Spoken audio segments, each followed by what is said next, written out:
Orang pakai sih manusia karena bawah sudah dulu besar bekerja lama. Sekarang ini aku dari luar paling jadi perlu sama. Ini malu karena ni भगवान सा कृपा नहीं पुण्य होना चाहिए जब सुंदर जीवन ना ये जीवन किस मानव को मिला केवल खाना पीना के लिए नहीं सोना के लिए खाना पीना सो जाना सब काम हुई पसुरी समाना क्यों के हम मनुष्य के खाने कहीं भरे हम ब्रह्मानंद स्वामी भी कहते हैं और खाना पीना सोना मतलब पैसा लाना भय डर अपना ज्ञान से कोई आएगा दुश्मन लगेगा वो डर आएगा वो डर भी है बहुत प्यार भी है पर 84 केवल भोग जन्म और मानव जन्म कर्म जन्म भी है जन्म भोग भी होगा अब लोग कर्म भी करेंगे तो कर्म जैसे करेंगे कोई सीख कर देगा कर्म पर ध्यान विश्वास रखी रखा जो जैसा ही ऐसा करना कर्म जैसे कोई सीख कर मिलेगा मन महिला को धोए फूल को चाहिए काटे धोए हम लोग फूल खिलाना चाहते फूल अच्छा लगता है और फूल की जगह में काटे लगाए तो काटे इंजेक्शन चुहे ऐसे मन महिला है तो मन की ही होना चाहिए काम को धोने से शरीर को धोने से मन को शुद्धि करने से फूलों का चाहिए काटू कि हम लोग जैसे कर्म करेंगे और वैसे जब कर्म कैसा करें तो अच्छा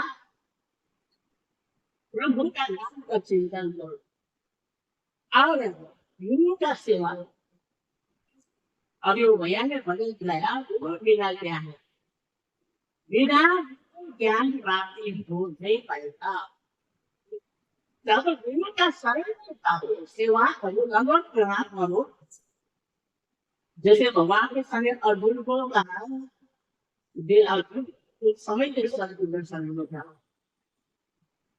तदिति परिपालनम परिप्रसादम सेवायाम उपगच्छन्तं ज्ञानम ज्ञानम दर्शनम एक अर्जुन एकादशी गुरु को साथ जाओ सेवा कर्म प्रणाम करो और सेवा से सब गुरु ज्ञान में दर्शन दे बीच में नारायण जी और नंदू भैया यहाँ हंस विलाश्रम में अभी आज रविवार का दिन है सत्संग सुनने के पश्चात यहाँ उपस्थित हैं। सबसे पहले हम नारायण जी से ही जानना चाहेंगे। नारायण जी, आप इतने दिनों से सत्संग सुने, क्या आप समझे? देखिए, मैं तो यही समझा कि मनुष्य का जीवन है बहुत क्षणभंगुर है। इस क्षणभंगुर जीवन में मनुष्य को अपना क्या करना चाहिए कि आत्मा को ज्ञान करना चाहिए। अपने अंदर क्या है, ईश्वर जो अपने अंदर ही छुपा हुआ है, जो यहाँ पे बताया गया कि मंदिर में हम लोग जानते हैं मंदिर अपने अंदर ही है, उस मंदिर में ही भगवान है, उसी को स्मरण ज्ञान ये सब करना चाहिए और गुरु की सेवा करनी चाहिए, गुरु में आस्था रखनी चाहिए। गुरु ही एक ऐसे मार्ग है जो हमको आत्मा से परमात्मा तक जोड़ सकते हैं। यही अभी तक तो थोड़ा बहुत जाने हैं, इससे ज़्यादा और क्या बोलेंगे। अच्छा, तो आप ज्ञान लेना चाहते हैं? हाँ, मैं ज्ञान लेना चाहता हूँ क्योंकि देखिए ये भौतिक जीवन के में तो भौतिकता की तो प्राथमिकता आदमी को रहती है, कलयुग का जीवन है, लेकिन जो आध्यात्मिक ज्ञान है वो भी ज्ञान लेना चाहिए। वो तो अभी तक हमने धारण नहीं किया है और उस ज्ञान को भी लेना है जिससे हमारा आत्मा का कल्याण हो। जो जैसा यहाँ के भाई जी लोग और हमारे श्याम सर जी बोलते हैं कि जिससे ज्ञान के माध्यम से, अभी हम लोग अज्ञानी हैं, हम लोग जितना भी पढ़ लिख ले जाए कुछ भी कर ले तो क्या है कि वो ज्ञान यहीं पे क्या काम आएगा, यहाँ पे जो कमाएंगे खाएंगे ख़त्म हो जाएगा। हाँ, लेकिन जो आत्मा का ज्ञान है वो ज्ञान जरूरी है। वो जो इस संस्था के माध्यम से, भाई जी लोग के माध्यम से, गुरु महाराज के माध्यम से जो मिलेगा, मैं उसको ज्ञान लेना चाहता हूँ, उसको स्मरण करना चाहता हूँ, देखता उसको मैं अपने अंदर धारण करना चाहता हूँ। तो आपका अंदर में कभी प्रेरणा जगी कि हमें गुरु धारण करना चाहिए? तो देखिए मैं तो गुरु धारण करने की प्रेरणा, मतलब हाँ मुझे सुनता था कि गुरु को धारण करना चाहिए, हाँ, लेकिन ये जैसे कलयुग है इसमें कौन से गुरु को धारण करे, ये तो मुझे पता ही नहीं। हाँ, फिर यूट्यूब के माध्यम से बहुत इधर उधर से माध्यम से, नहीं मेरा माता जी भी बोलते थे कि गुरु धारण करना चाहिए, लेकिन गुरु कैसे धारण करे, कौन गुरु है जो इसमें मतलब असली गुरु है वो कौन से पता था, क्योंकि यहाँ पे बहुत ढोंगी पाठंग डंबर ये सब भी रहते हैं। तो फिर मैंने वही यूट्यूब के माध्यम से देखा कि नहीं, जो गुरु बहुत तरह के होते हैं लेकिन सदगुरु को धारण करना चाहिए, जो ज्ञान को देते हैं आपको।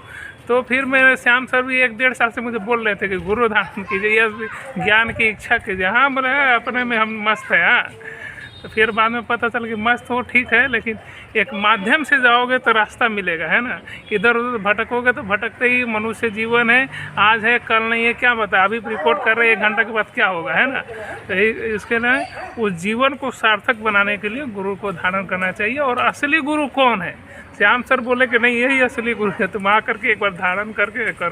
दरबार में देखिए यहाँ पर सेवा कर रहे हैं भक्तगण, और जो ज्ञान प्राप्त करना चाहते हैं उनसे सेवा तो करना ही चाहिए।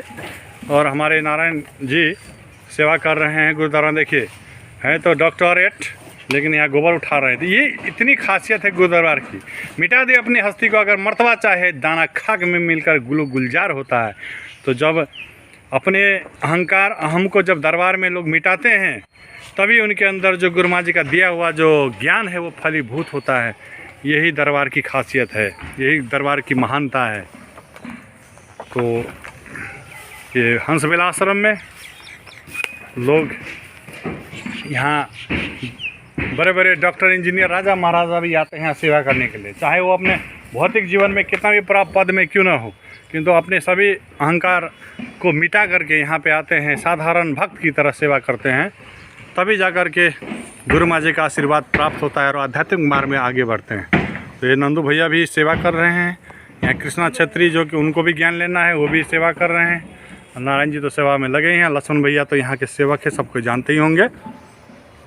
बोले सतगुरुदेव महाराज की जय।